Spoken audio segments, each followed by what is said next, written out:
eso te da mucha libertad como actor. Me encanta.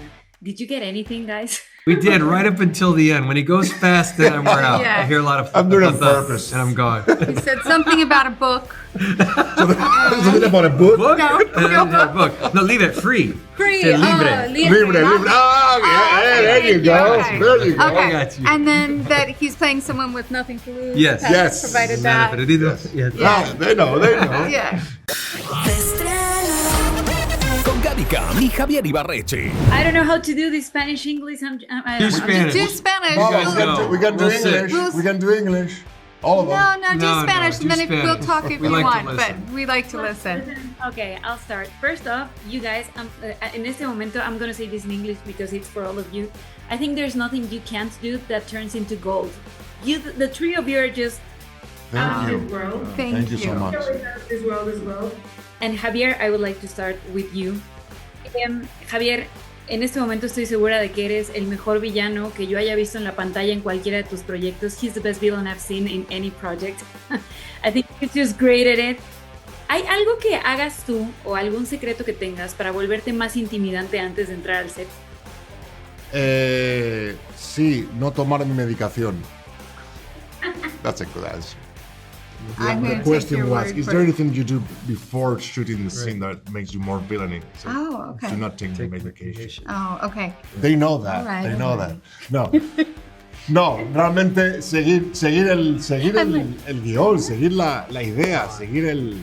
Y luego cuando tienes la suerte de hacer un personaje como Max Cady que está libre, porque es una persona que no tiene nada que perder, nada, absolutamente nada. Entonces eso te da una libertad de expresión porque no le importa en absoluto lo que piensen de él.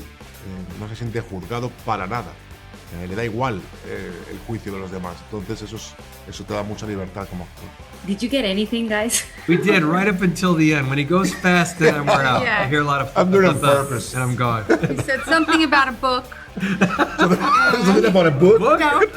Book. No, leave it free. Free. Say libre. Libre. Ah, yeah, there you go. Okay. There you go. Okay. got you. And then that he's playing someone with nothing to lose. Yes. has Yes. Provided that. Yes. Ah, they know. Yeah. But thank you for this show, man. I don't know how to stop. Oh, thank you so much. Thanks for watching.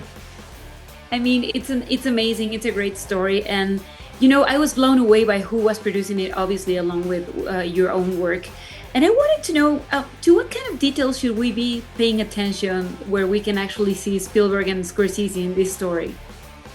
Oh man, Scorsese and Spielberg were incredibly creatively generous in letting us, take Marty's movie and explore with it, and take it further and make it a contemporary nightmare of, the story of a family being terrorized by a monster. Marty would give really great suggestions and notes on specific scenes. He would, sometimes get on Zoom and FaceTime and talk about ideas. And they were always really collaborative, creative suggestions. He'd say like, well, maybe try this, maybe try that. Like, I don't know if it'll work. And of course, it's a great idea and it works. The scene in episode 2 where there's the prison fight and the head smash, he jumped on FaceTime and we were kind of going over the cut points in that together. And so, you can see his influence here and there throughout the show in very specific moments. I'm excited to talk to you because I'm hooked. I am hooked. Good. Yay. Good thing is I'm pressed, so I'm probably going to finish this quite fast. But, Lily, I would like to start with you because this character is obviously iconic in the original stories, but she also seems to me like she's the most mature in all these situations. So I wanted to ask you, do you believe she is the strongest one or is she the most vulnerable because of how mature she is? Well, I think it's that thing of being young and aware and wanting to know the truth and realizing everyone else around you is being so immature in the situation and then starting to feel angsty about it because you just want to be told things like an adult. And in that way, I think she's very mature in the story.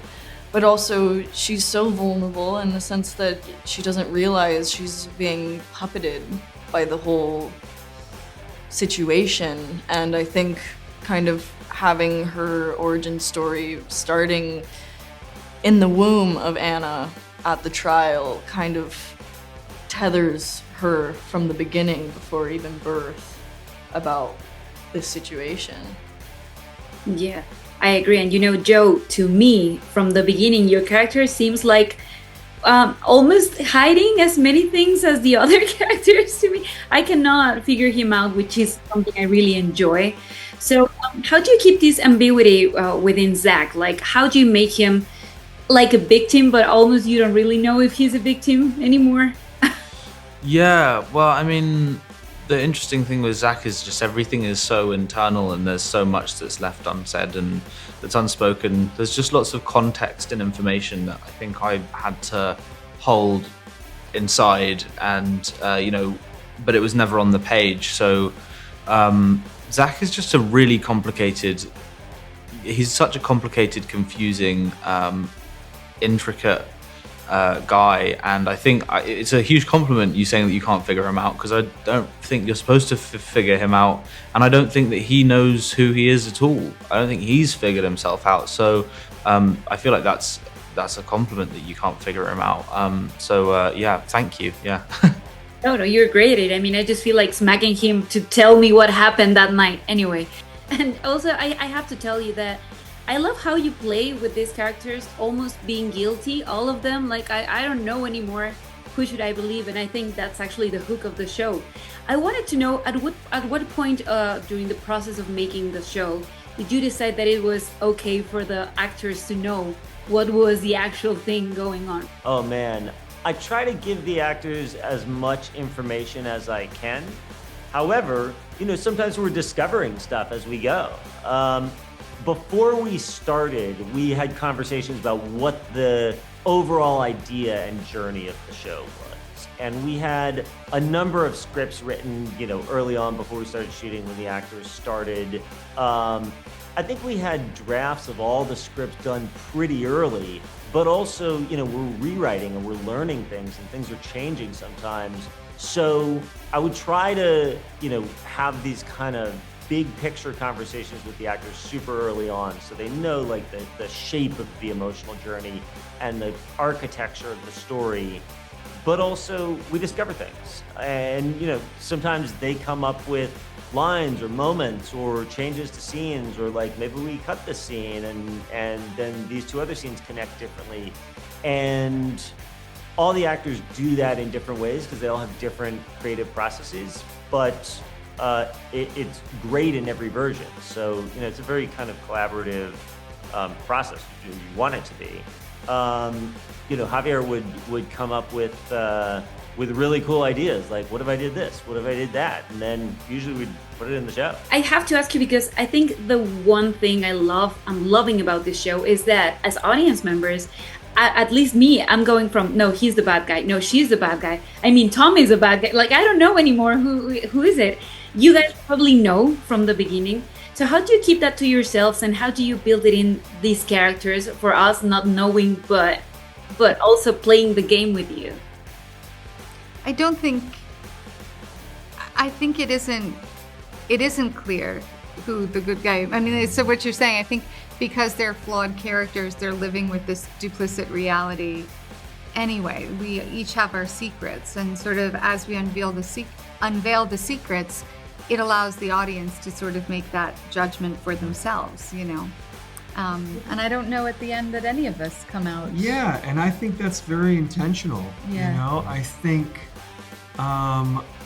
think we're in a day and age where what we're watching on TV, we're even wondering if that person's good or bad, and does that matter for the greater good, right?